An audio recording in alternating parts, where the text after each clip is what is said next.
Imagine a world where children piled into the back of a pickup truck without a seatbelt in sight, where a cloud of cigarette smoke drifted lazily through diners while families ate their meatloaf and mashed potatoes, and where neighbors thought nothing of leaving their doors unlocked as they stepped out for the evening. This was America in the 1960s, not a land without rules, but a land where the boundaries felt looser, the expectations softer, and daily life played out in ways that would seem unthinkable now. It was a different kind of freedom. People believed more in common sense than in written regulations. Parents trusted their instincts, not parenting books or safety guidelines. A scraped knee or a tumble from a bike was simply part of growing up, not an accident that might spark a lawsuit. The rhythm of life carried an unspoken agreement. Responsibility rested on the individual, not the government. If something went wrong, it was your problem to solve, not a regulation's job to prevent. Walk down a street in those years, and the differences reveal themselves, like snapshots from another world. Pickup trucks rattled along highways with kids standing in the bed, wind whipping through their hair, laughing as if the world was made only for them. In town, ashtrays sat proudly in every cafe, their glass bowls filling as neighbors lingered over coffee and pie. At night, neon signs buzzed above bowling alleys and bars, places where smoke, jukebox music, and the easy clink of bottles filled the air. Nobody asked if secondhand smoke was harmful. Nobody imagined the dangers behind the laughter spilling out onto sidewalks. This way of life carried a blend of warmth and risk, stitched together with trust in personal judgment. Families expected their children to walk home alone after dark, believing the community itself was a kind of safety net. People drove with one hand on the wheel and the other around a soda bottle, long before distracted driving became a crime. The country itself seemed wide open, less guarded, less hemmed in by caution. But woven into the charm of that looseness was danger that most people couldn't yet see. The lack of guardrails, literal and cultural, made life freer. Yes, but also far more fragile. The same open truck bed that made childhood feel adventurous could turn deadly in a heartbeat. The same smoke curling through diners would one day be linked to diseases no one had yet named. The balance between freedom and risk leaned heavily toward risk. The most never paused long enough to notice. Looking back, it's easy to feel a pull toward that simpler, less regulated world, a nostalgia for days when rules didn't shape every corner of daily life. Yet behind every fond memory lies a truth. Freedom, unchecked, often asks a price. And as the decades passed, the price became harder to ignore. But freedom has a way of colliding with consequences. And by the 1970s, lawmakers started tightening the reins. Seatbelts optional. Kids piled into the back without a care. In the 1960s, cars weren't just transportation. They were playgrounds on wheels. Families didn't think of them as dangerous machines. They were rolling living rooms, spaces where a life unfolded on the open road with a kind of carefree spirit that feels almost impossible to imagine today. Most cars didn't even come with seatbelts as standard equipment. If they were there, they were often tucked away, unused, and sometimes even cut out because parents thought they were uncomfortable or unnecessary. Safety regulations hadn't yet caught up with the automobile boom, and the road was treated as an adventure more than a risk. For children, the family car was a place to climb, wrestle, and nap as the miles rolled by. It was common to see kids riding in the bed of pickup trucks, hair flying in the wind, waving at strangers on the highway. No one honked in disapproval. No one called it reckless. It was simply what families did. In small towns, the sight of a truck bed loaded with laughing children on their way to the lake was as normal as the Sunday church bells. Today, it would be unthinkable. Inside the car, the story wasn't much different. There were no car seats, no booster seats, no tethers or airbags. Infants often rode on laps, sometimes even in the front seat. Little kids sprawled across the rear shelf beneath the back window, turning it into their personal perch, a spot to wave at passing cars or count telephone poles until they dozed off. Families crammed together on long bench seats, shoulder to shoulder, sometimes 3 adults across the front, with children squeezed in wherever they could fit. The air itself was different inside those cars. Ashtrays filled quickly as parents lit cigarette after cigarette, smoke curling lazily while the windows stayed rolled up against the chill. Children coughed lightly and pressed their noses against the glass, but no one thought much of it. It wasn't unusual to drive for hours with the faint haze of smoke drifting through the cabin. The idea that secondhand smoke might be harmful wasn't widely discussed, and for most, it simply blended into the fabric of family travel. Contrast that with today.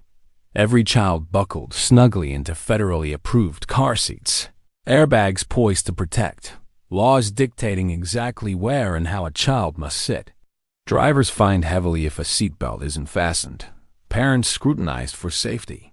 Roads haven't grown any less dangerous, but society has built layers of protection that would have seemed excessive, even laughable to families in the 1960s.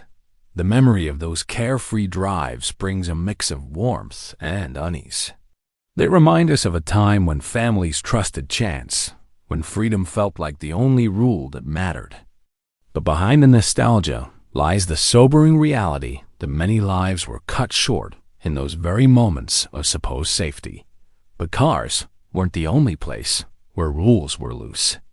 Our homes carried their own hazards. From lead paint on the walls to ashtrays in the living room, danger was hiding in plain sight, yet nobody thought twice. The American home of the 1960s was cozy, colorful, and alive with the rhythms of family life. But woven into its walls, furniture, and habits were risks that today would set off alarms. What was once considered normal, even modern, now reads like a quiet catalog of hidden threats. Lead-based paint coated the walls of nearly every home. Its bright colors made nurseries cheerful and kitchens sparkled, but over time it chipped, peeled, and turned to dust.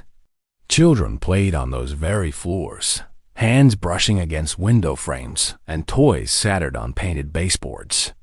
Parents praised the durability, never realizing the toxic cost. Lead poisoning wasn't a household word yet. It would take years of study and countless tragedies before its dangers were fully acknowledged. Asbestos was another silent companion. Tucked into insulation, sprayed on ceilings, lining pipes and floor tiles, it was everywhere, invisible and trusted. Builders praised it for fire resistance and durability, never knowing that decades later it would be tied to devastating illness. Families lived with it unknowingly, breathing the fibers stirred up by repairs or renovations. To them, it was progress. To us, it feels chilling. The air inside those homes carried other hazards too. Smoking indoors was not just common, it was expected. Ashtrays sat on every coffee table, in kitchens, even beside beds. Dinner tables were often filled with the mix of roasted chicken and drifting cigarette smoke, while children did their homework under the same haze. To step into a house without that faint tobacco smell would have felt unusual, maybe even cold. Today, we see danger. Back then, it was the scent of home. Even children's play carried risks. Science kits came with small vials of mercury, inviting kids to tilt the shining liquid back and forth in their palms, marveling at its strange weight. Nobody considered gloves. Nobody thought of danger. It was simply part of exploring the world, a hands-on wonder that now seems shocking.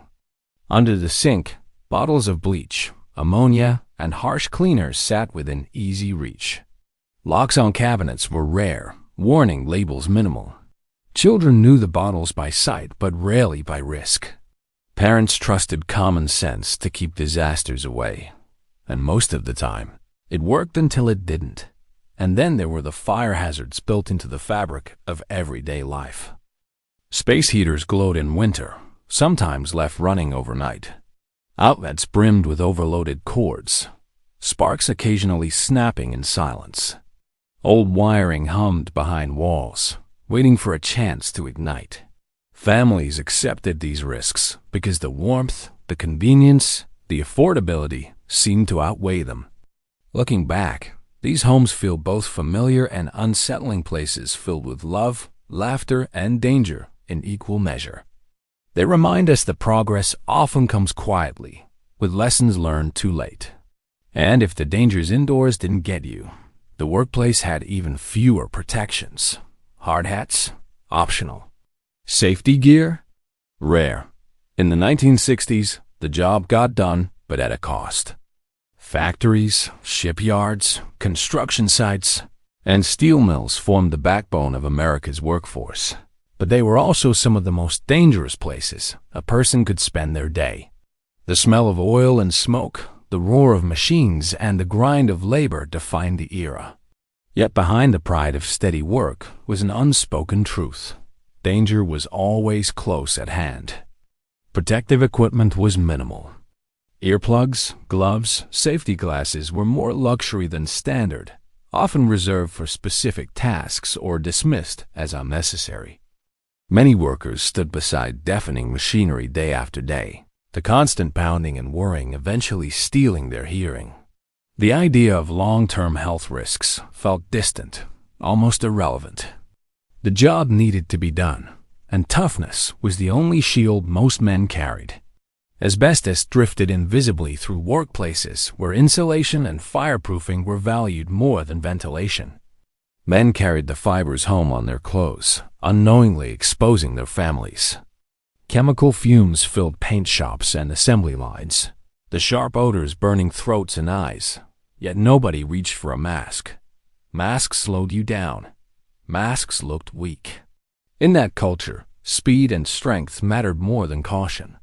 Even smoking on the job was common, no matter how close the flames or how flammable the environment. Break rooms weren't set aside. They were often the very shop floor, with cigarettes dangling from lips as sparks flew nearby.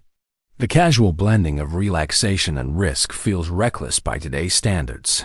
But in the 1960s, it was simply routine. Worker protections were still in their infancy. OSHA, the Occupational Safety and Health Administration, wouldn't be established until 1971. Before then, regulations were scattered and weak. Employers could push for speed over safety, and workers had little recourse. An injury meant lost time, lost wages, sometimes even lost jobs. Fatalities on the job were far more common, but they rarely made headlines unless disasters struck on a massive scale. And yet, there was pride. Workers wore their scars like badges of honor, proof of toughness and dedication. A missing finger, a limp, or a cough that never went away was just part of the price for steady pay. Families depended on that sacrifice, and most men shouldered it with little complaint. The culture valued resilience over protection, grit over caution. Looking back, it's both inspiring and sobering, an age of determination shadowed by dangers hidden in plain sight. Work in the 1960s was raw, unfiltered, and undeniably risky. The clang of steel and the heat of furnaces defined not just the economy, but the identity of entire communities. But beneath the strength was fragility, and every shift carried risks that today would be unacceptable. But it wasn't only work where the rules felt different. Leisure time had its own share of risks. Playgrounds made of steel, carnival rides without seatbelts. BB guns for Christmas fun in the 1960s came with sharp edges. Childhood looked freer, wilder, and in many ways, more dangerous than it does now. Entertainment wasn't wrapped in bubble wrap or bound by waivers. It was loud, thrilling, and often left behind bruises, burns, or worse. For kids and adults alike, playtime was an adventure where risks were simply part of the deal. The neighborhood playground was a kingdom of steel and concrete. Slides baked hot in the summer sun, burning the backs of children's legs as they raced down. Jungle gyms were tall and unforgiving, their bars cold and slippery, with nothing but packed dirt or gravel waiting at the bottom. Broken bones were so common they were almost a rite of passage, and a scar from falling off the monkey bars was worn with pride. The idea of rubber mats or padded flooring was decades away. Carnivals and fairs carried their own hazards. Rides were thrilling precisely because they felt raw and unpredictable. Seatbelts were rare, height requirements nearly non-existent. Kids climbed aboard spinning rides with little restraint, clutching metal bars as their bodies whipped around. The fear was real, the adrenaline high, and while accidents did happen, they were often chalked up to bad luck rather than poor design. Even the toys of the era came with risks built in. Toy guns looked shockingly real, complete with metal parts and loud caps that filled the air with smoke. Firecrackers were common birthday or holiday gifts, often lit by children with little supervision. And lawn darts sharp, heavy missiles meant for backyard fun were sold as family entertainment. They left more than a few kids with permanent injuries, but at the time, they were just another part of summer. Entertainment for adults wasn't much safer. Movie theaters filled with smoke as people lit up mid-show. The glow of cigarettes scattered across the audience while kids munched popcorn nearby. The smell of butter and tobacco hung thick in the air, a combination that defined the era. On television and billboards, alcohol companies openly courted young adults, with ads that made drinking look glamorous, sophisticated, and essential to social life. Many teenagers saw those ads and thought of them as an invitation, not a warning. Looking back, there's a strange charm to that kind of danger. Play and leisure weren't sanitized or heavily managed. They carried risk, yes, but also a sense of freedom that many people remember fondly. Children learned limits by testing them, sometimes painfully. Families accepted that fun came with hazards, and nobody expected corporations or lawmakers to protect them from every possible outcome. Today's strict liability culture with waivers, helmets, and regulations at every turn stands in stark contrast. We've gained safety, but lost some of that raw, unfiltered thrill. What once felt normal now feels shocking, a reminder of just how much our idea of fun has changed. But danger wasn't limited to fun and games sometimes. It was in our schools. Corporal punishment, smoking teachers, and field trips without waivers. The classroom of the 1960s was a very different world. For children growing up in that era, school carried a sense of freedom and discipline that feels almost unrecognizable today. It was a place where authority was absolute, where risks were accepted as part of learning, and where parents and teachers alike trusted children to handle more responsibility than most parents would dream of granting now.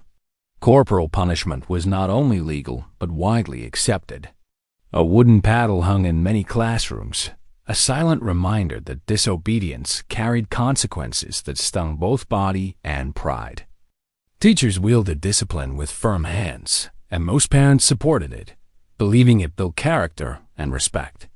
A trip to the principal's office could mean a sore backside, but it also reinforced an order that few questioned at the time. The atmosphere in schools carried its own peculiar contrasts. Teachers smoked openly in lounges, the smell drifting into hallways and mingling with the scent of chalk dust. In some places, it wasn't too unusual to see a cigarette in hand during late-night grading sessions or even inside classrooms during after-hours activities. To modernize, it seems shocking. Back then, it was routine. Another reminder of how deeply smoking was woven into everyday life. Health and dietary concerns were far from today's standards. Peanut butter sandwiches were lunchbox staples, shared casually with friends, long before nut-free zones or allergy awareness became part of school policy. The idea of carefully monitoring ingredients to protect children wasn't on the radar for most districts. Milk cartons, bologna sandwiches, and cookies filled cafeterias, with little worry about dietary restrictions or hidden dangers. The daily journey to school also reflected a culture of independence. Children walked or biked unsupervised, sometimes for miles, without phones, trackers, or constant parental oversight. Streets were filled with the sight of children pedaling in groups, backpacks bouncing, the responsibility for arriving safely resting on their own small shoulders. Parents expected it. Children accepted it. Security was minimal, almost non-existent by modern standards. School doors were left unlocked throughout the day. Visitors came and went without ID checks or sign-in sheets. The idea of metal detectors or surveillance cameras would have seemed absurd, as schools were considered safe havens in the community. The threat of violence or intrusion was rarely on anyone's mind.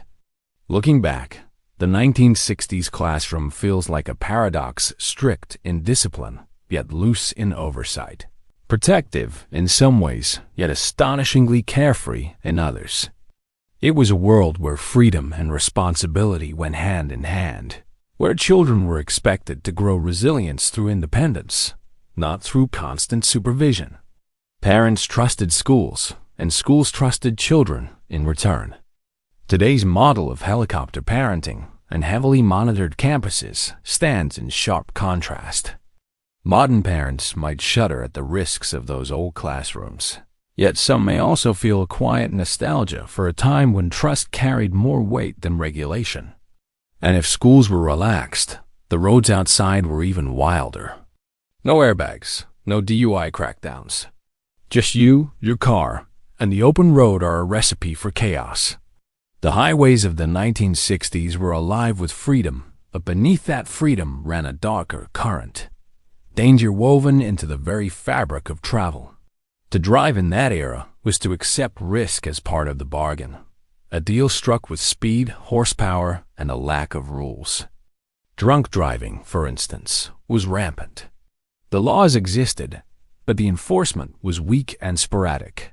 A driver caught weaving on a Saturday night might be scolded, sent home, or told to sleep it off, rather than facing serious consequences. Bars and taverns thrived along highways, knowing many customers would climb back behind the wheel without fear of losing their license. The concept of designated drivers was decades away. Motorcycles, too, carried their own share of peril. Helmet laws were non-existent in most states, and riders embraced the wind in their hair as part of the culture. The risks were obvious, yet few considered them a reason to cover up. The image of freedom, leather jackets, roaring engines, no helmets was as iconic as it was deadly. Cars themselves were built for style and speed, not safety. The sleek fins, chrome grills, and powerful V8 engines dazzled, but under the surface, they lacked the safeguards we take for granted today. Crumple zones hadn't yet been engineered. Seatbelts were optional and often ignored, and dashboards were made of hard metal instead of padded plastics. A simple collision could turn catastrophic. The roads were just as unpredictable as the drivers. Hitchhiking was a common sight, seen not as dangerous, but as a symbol of trust and community. Teenagers thumbed rides to concerts, soldiers caught lifts on highways, and strangers routinely welcomed one another into their cars. What today might seem reckless or unsafe was, back then, part of the rhythm of travel. And then there was the lure of speed. Drag racing was more than a Hollywood storyline. It was a reality on countless American streets. Empty stretches of highway or suburban roads became impromptu racetracks after dark, engines growling, tires screeching. It was adrenaline-fueled entertainment, yet deadly for both drivers and bystanders. The numbers tell the story best. Fatality rates on the road in the 1960s were several times higher than they are today. Driving was a gamble, and the odds were stacked against those who underestimated the risks. Families mourned. Headlines chronicled the toll, yet the culture of freedom and speed kept roaring forward. Looking back, the wild roads of the 1960s feel like a contradiction romanticized in memory, yet sobering in reality. It was a time when risk was part of the allure, when the open highway represented both independence and danger in equal measure. But the risks of the road were just one piece of a bigger cultural picture. By the 1970s, America was waking up. The normal of the 1960s was costing lives, and laws had to change. What once felt like harmless freedom was proving dangerous, even deadly, and the country could no longer ignore the rising toll. Step by step, regulation began to creep into nearly every corner of daily life, reshaping the way Americans worked, played, and lived. The first major push came on the roads. By the late 1960s, some states began requiring seatbelts in new cars, and in the years that followed, laws mandating their use slowly spread. At first, many resisted. People complained that seatbelts were uncomfortable or unnecessary, an intrusion into personal choice. But accident statistics told a different story, and public campaigns began chipping away at the resistance. By the 1980s, wearing a seatbelt was no longer an oddity. It was an expectation. Workplaces also saw sweeping changes. In 1971, the Occupational Safety and Health Administration, OSHA, was created to protect workers from the hazards that had been so commonplace just a decade earlier. Hard hats, safety goggles, ear protection, and stricter rules around dangerous chemicals became standard practice. It was a dramatic cultural shift. What had once been accepted as part of the job was now recognized as preventable harm. Inside the home, too, safety rules tightened. Lead-based paint, long a fixture in American houses, was finally banned in 1978. Asbestos, once celebrated for its fire resistance, faced growing restrictions as its deadly health effects became undeniable. Parents began looking more closely at the materials surrounding their families, and suddenly, safe meant more than just locking the doors at night. Even the cigarette, once a constant backdrop to daily life, came under scrutiny. In 1971, tobacco ads were banned from television and radio, signaling the beginning of a long battle against smoking. By the 1980s, restrictions on where people could light up began reshaping public spaces. No more smoke-filled restaurants. No more ashtrays in classrooms or offices. The crackdown extended back onto the roads as well. Drunk driving, tolerated for decades, became a national concern in the 1980s. Advocacy groups like Mothers Against Drunk Driving pushed lawmakers to treat impaired driving as the public threat it was. Police crackdowns grew tougher, penalties harsher, and public opinion shifted from excusing the behavior to condemning it outright. Behind these changes was not just science, but also public pressure and lawsuits. Families demanded accountability after preventable deaths. Communities grew weary of accidents and illnesses that could have been avoided. And slowly, politicians responded with reforms that reshaped a culture of risk. Looking back, the shift towards safety was inevitable. America could no longer afford the cost of ignoring danger, and the country chose rules over risks. Yet every new law brought with it a quiet trade-off. Something else was fading, almost unnoticed, the feeling of freedom. But behind every new rule, something else was quietly fading, the feeling of freedom. We gained safety, but lost a certain kind of wild freedom. The 1960s remind us how much the world can change in one lifetime. What was once ordinary now feels reckless, almost unthinkable. And yet, in those memories, children riding in pickup beds, fathers lighting cigarettes at the dinner table, mothers trusting common sense. Instead of warning labels, there's a strange warmth, a reminder of a time when life felt looser, lighter, and less burdened by rules. The trade-off is hard to ignore. Safety has saved lives. Laws have spared countless families from tragedy.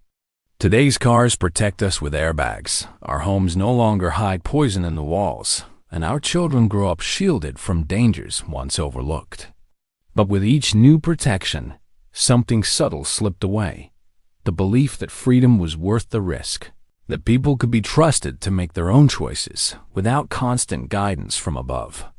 For those who lived it, the contrast between then and now is striking. A generation grew up drinking from garden hoses, pedaling bikes without helmets, and running outside until the streetlights came on. They tell their stories with laughter, not fear. What was once danger has become nostalgia, softened by time into the fond tales grandparents passed to grandchildren. The scars became part of the memory, proof of a childhood lived without caution tape. But for the next generation, raised with seatbelts, smoke detectors, and locked cabinets, the past can sound shocking and almost reckless. They see not adventure, but hazard. The cultural gap between then and now is more than technology. It is a divide in how we measure risk, responsibility, and freedom itself. Laws shape culture, often for the better. Few would argue against the lives saved by seatbelts or the health protected by banning lead paint. Yet every regulation carries a shadow, a small narrowing of life's possibilities. The 1960s remind us that history is always a negotiation between what we gain and what we give up, between safety and the untamed edges of freedom. In the end, nostalgia doesn't argue against progress. It simply reminds us that the past was real, that people lived differently, and that every era leaves behind something worth remembering. The normal of the 1960s now feels foreign, but it shaped the world we live in today. So perhaps the lesson isn't to wish for the return of those days, but to recognize how quickly ordinary life can transform. What feels normal now are screens, our rules. Our routines may one day seem just as reckless, just as unbelievable to future generations looking back. We gained safety. We lost freedom. Both truths can exist together. And in remembering the 1960s, we see not just how far we've come, but how much of life is defined by the balance between risk and security. Which of the 1960s normals shocks you the most today?